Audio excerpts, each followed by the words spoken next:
इस एग्ज़ाम के बारे में जो चीज़ें मुझे 1-2 साल में समझ में आई हैं, वो कुछ चीज़ें मैं आपसे शेयर करना चाहती हूँ। सबसे पहली चीज़ जो पहले जय और रचना हम दोनों बोल चुके हैं कि कंसिस्टेंसी। आप अगर दिन में कई बार हमसे सवाल पूछते हैं कि आप कितने घंटे पढ़ाई करते हैं, तो देखिए घंटे मैटर नहीं करते। कोई 17-18 घंटे हमें नहीं पढ़ना है, इतना हम पढ़ भी नहीं सकते। एक दिन पढ़ सकते हैं, दूसरे दिन नहीं पढ़ पाएंगे। 5 से 6 घंटे ही आपको देने हैं या उतने निकालने हैं, पर वो जो वक्त आप अपनी पढ़ाई को देते हो वो कंसिस्टेंटली आपको रोज़ उतना ही अपने पढ़ाई को देना है। Consistency is the key, that is the first and the most important thing जो आपको ध्यान में रखनी है।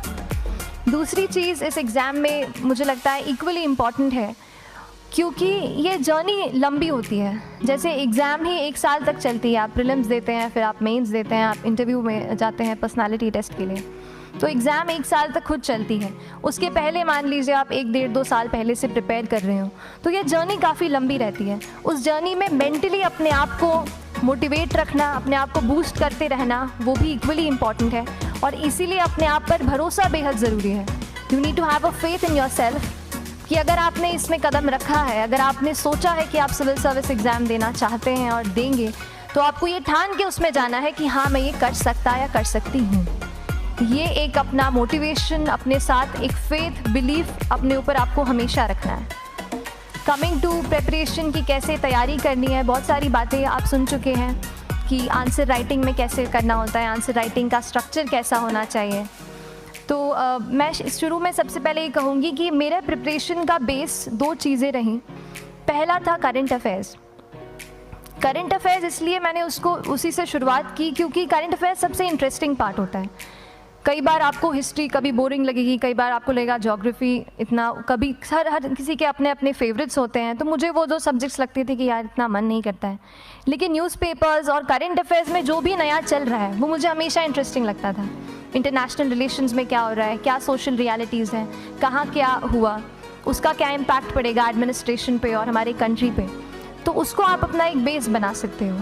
आप करंट अफेयर्स बेस्ड प्रिपरेशन कर सकते हैं, इसलिए भी क्योंकि अगर आप मेंस एग्ज़ाम देखेंगे तो काफ़ी डायनामिज्म आ गया है, केवल प्रीलिम्स में नहीं बल्कि जनरल स्टडीज़ पेपर 2, पेपर 3 में भी आप देखेंगे कई सारे ऐसे सवाल हैं जो करंट इवेंट से इंस्पायर्ड होते हैं, उन पे बेस्ड रहते हैं। तो जब आप न्यूज़पेपर बेस्ड, करंट बेस्ड पढ़ाई करते हैं तो वो आपका प्रिपरेशन वहाँ से भी कवर हो सकता है। दूसरी जो चीज़ मैंने जिस पे बहुत फोकस किया वो थी आंसर राइटिंग। तो आंसर राइटिंग का जैसे खान सर बता रहे थे कि आंसर राइटिंग की प्रैक्टिस बहुत की, तो उसके पीछे मेरा ये था कि जब मैं हमेशा प्रीलिम्स का कोई भी पेपर टेस्ट देती थी, हम मॉक टेस्ट देते हैं, तो मॉक टेस्ट देती थी तो हमेशा मेरे मार्क्स करीब 90 to 110, 120, इससे ऊपर मेरे कभी मार्क्स नहीं जाते थे। तो मुझे हमेशा ये डर था कि यार प्रीलिम्स में कहीं मेरा कुछ, क्योंकि कट ऑफ भी इसी कुछ रेंज में जाता है, तो हमेशा लगता था कि यार कुछ गड़बड़ यहाँ ना हो जाए। लेकिन जब मैंने आंसर राइटिंग की और मेंस एग्ज़ाम के बारे में जाना, तब मुझे लगा कि आंसर राइटिंग एक ऐसी चीज़ है, मेंस एक ऐसा फेज़ है सिविल सर्विस एग्ज़ाम का जहाँ पे आप अच्छे से तैयारी कर सकते हैं। And if you have written the answers, if you know कि you have covered the points well, if you have included उसमें कुछ आपने facts, international reports, government schemes, आपने कुछ ऐसे उसमें सॉल्व भी डाला है, तो जो रिज़ल्ट आएगा वो सेटिस्फैक्ट्री ही आएगा, अच्छा ही आएगा। तो मेंस एक ऐसा पार्ट है जिस पे आप काफ़ी बैंक ऑन कर सकते हो। मैं जब पर्सनालिटी टेस्ट भी मैंने दिया, तो इस बार भी आप नंबर्स देखेंगे तो आसपास की रैंक के हिसाब से मेरे नंबर्स उसमें कम हैं, लेकिन it is just the general studies and the answer writing part, जो मेंस के जो वो है मार्क्स हैं या मेंस का जो एक फैक्टर रहा, वो मेरे लिए सबसे ज़्यादा इंपॉर्टेंट डिसाइडिंग फैक्टर रहा है। तो अपना एक्सपीरियंस यही बताऊँगी कि आंसर राइटिंग पर आप विशेष फोकस कीजिए। जैसा स्ट्रक्चर आपको बता ही चुके हैं कि इंट्रोडक्शन में कैसे आपको शॉर्ट रखना है, बॉडी एंड देन कंक्लूजन, उसमें छोटी चीज़ जैसे मैं अभी मेंशन कर रही थी, आप एक इंश्योर कीजिए कि देखिए जो भी एग्जामिनर आपकी कॉपी चेक कर रहे हैं वो दिन में 10, 15, 20 कॉपीज़ चेक कर रहे हैं, तो उन सब से आपको अलग कैसे आप अपनी कॉपी दिखा सकते हो, ये चीज़ आपका प्रेजेंटेशन और आप जिस तरीके से आंसर लिखते हो कंटेंट को, वो मैटर करेगा।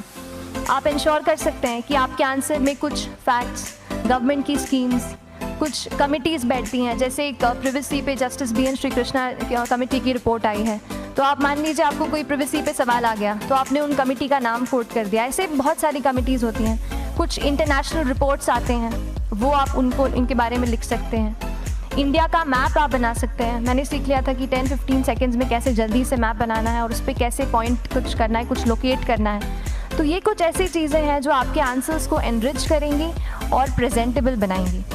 तो इस तरीके से आंसर्स पे जैसे हम क्लास करते हैं, लेकिन उसके साथ साथ आपको ये कोशिश करनी है कि 1 से 2 आंसर पर डे आपको ज़रूर लिखने ही लिखने, apart from the test series that you are doing. Answer writing से 2-3 चीज़ें होती हैं, ना केवल हमारी एक लिखने का हमें समझ आता है हम क्या लिखते हैं कैसा है, पर हमारा कॉम्प्रिहेंशन भी इम्प्रूव होता है।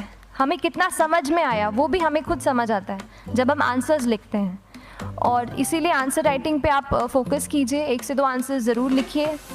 और आंसर राइटिंग के बाद the third pillar of my preparation जो काफ़ी इंपॉर्टेंट जिसने रोल प्ले किया, that was tests and test series and mocks. देखिए हम पढ़ रहे हैं यहाँ पर, I will also come to the point कि हम कैसे दिल्ली, भोपाल और इंदौर में प्रिपेयर करके बिना दिल्ली जाए हम कैसे कर सकते हैं, I will come to that point. पर उसके पहले टेस्ट की थोड़ी बात कर लेती हूँ कि टेस्ट देना क्यों ज़रूरी है। हम ये जो एग्ज़ाम दे रहे हैं सिविल सर्विस की, एक ऑल इंडिया लेवल एग्ज़ाम है and this cut throat competition. तो उसके लिए आप केवल पढ़ते रहें, सारी बुक्स, मटेरियल्स, स्टैंडर्ड ये करंट का सब पढ़ लें, लेकिन अगर आप ये नहीं जज कर पाए कि आपका क्या लेवल है at an all India level, तो चीज़ें समझ में आप नहीं, मतलब आप आगे नहीं बढ़ पाएंगे या सही डायरेक्शन नहीं पकड़ पाएंगे। तो इसलिए आप टेस्ट से घबराइए मत। कई बार टेस्ट का इनर्शिया होता है, ऐसे लगता है कि जब तक पूरा सिलेबस कंप्लीट नहीं कर लूँ तब तक टेस्ट नहीं दूंगा। लेकिन सच में बात ये होती है कि जब तक हम जीएस के मतलब पेपर देने अंदर भी घुसते हैं ना, तब भी उस सेकंड पे लग रहा होता है कि कुछ छूट गया है हमारा। तो ये चीज़ होगी ही, इसीलिए ये मैं कभी मत सोचिए कि जब तक पूरा सिलेबस नहीं कर लूँ टेस्ट नहीं दूंगा। जैसे आपका एक थोड़ा बेस बन जाता है प्रिपरेशन का, आप टेस्ट दीजिए, चाहे वो प्रीलिम्स का एमसीक्यू का टेस्ट हो या मेंस का राइटिंग स्किल की प्रैक्टिस हो, टेस्ट पे आप फोकस कीजिए। उसके बाद टेस्ट केवल देने के लिए नहीं देना है, उसको एनालाइज भी अच्छे से करना है। when you get the answer hints, when you get the answer keys, analyze properly कि आपकी क्या गलती हुई है और उससे भी सीखने की कोशिश कीजिए कि क्या कुछ नया मुझे इस टेस्ट पेपर से, इस आंसर कॉपी से मिल सकता है। तो इस तरह से टेस्ट पे भी आप फोकस कीजिए। And I will come lastly to the point कि जब मैंने प्रिपरेशन शुरू की थी अपने कॉलेज के 2nd ईयर 3rd ईयर आते आते, तो मन में बहुत सारे फियर्स थे। मैं भी एक नॉर्मल फैमिली से हूँ, मेरे फैमिली में किसी ने आज तक सिविल सर्विस का पेपर भी नहीं लिखा था। तो मन में बहुत सारे फियर्स थे, डाउट्स थे, क्या होगा, कैसे होगा। तो हो सकता है आपके मन में भी ऐसा हो। और हम जैसे यहाँ रहते हैं, हम सोचते हैं कि दिल्ली जाना तो सबसे ज़रूरी है, उसके बिना तो ये एग्ज़ाम हो ही नहीं सकती। तो उस पर मैं एक चीज़ बताना चाहूँगी कि जैसे KSG जैसे इंस्टीट्यूट हैं, जो फैकल्टी भी हमें वही मिलती है जो दिल्ली में पढ़ा रहे हैं। तो ये एक बहुत पॉजिटिव पॉइंट है कि क्वालिटी का कोई दिक्कत नहीं आएगी।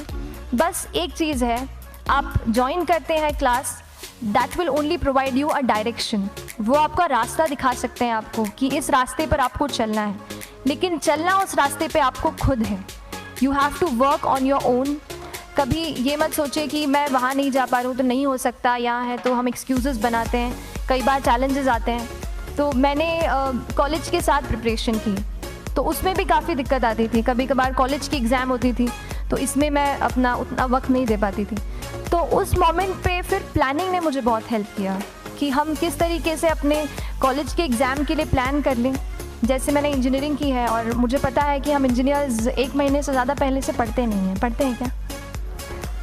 तो वो चीज़ आप ध्यान रख सकते हो, उसको अपना स्ट्रॉन्ग पॉइंट बना सकते हो। 1 से 1.5 महीना जब exam is approaching, I use to plan my entire syllabus का प्रिंट आउट निकाल के I use to make my notes. उस तरीके से उसको मैं उसको संभाल लेती थी। तो whenever you are managing those things together, focus on planning. किस तरीके से आप एक माइक्रो प्लान बनाएं, अपना डेली एक प्लान बनाएं, वीकली टारगेट सेट करें और एक ब्रॉड विजन दिमाग में रखें कि ब्रॉडली आप मंथ्स में क्या कवर करने वाले हैं। अगर आप प्लानिंग अच्छे से करते हैं तो ज़्यादातर पोर्शन आपका वहीं से कवर हो जाता है। और